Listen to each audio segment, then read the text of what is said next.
کاشف عباسی کے پروگرام میں، تو اس میں سوشل کو جو سوشل کہہ رہے ہیں، سوشل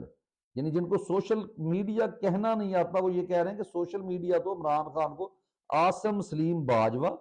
اور دوسرا آصف غفور نے بنا کر دیا۔ اور یہاں پہ آپ بہت سارے پاکستانی ہیں جو آصف غفور کو بہت اچھا ایک سمجھتے ہیں شخص، نہیں، سوری ٹو سے میں آپ کو بتا دوں، ان میں داڑھی تک رکھ کر بھی اگر آپ کو کوئی آرمی جنرل یہ لگے نا کہ یہ بندہ ٹھیک ہے، وہ بندہ ٹھیک نہیں ہے، اس لیے کہ وہ اس کے اندر حرام کے لقمے جاتے ہیں، وہ اپنی اولاد کو کھلاتا ہے، اسی لیے تو وہ اٹھتا نہیں ہے۔ ایک بھوکا ننگا جس نے ساری زندگی حلال کھایا ہو نا، وہ گریبان سے پکڑ لیتا ہے اپنے باس کو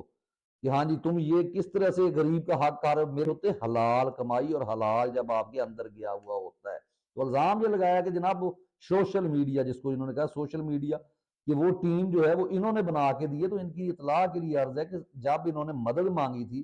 انڈیا کے خلاف،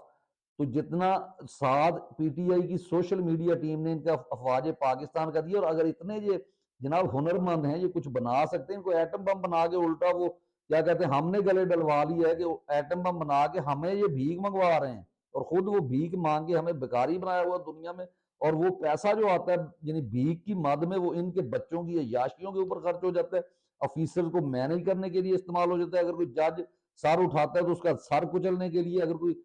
عمران ریاض خان جیسا صحافی پیدا ہو جاتا تو اس کو اٹھانے کے لیے، یہ سارے پیسے اس چیز کے لیے لگتے ہیں جناب۔ تو ان کو کہیں کہ سوشل میڈیا ٹیم اگر انہوں نے بنائی تھی تو آپ انہیں کہہ کہ اپنی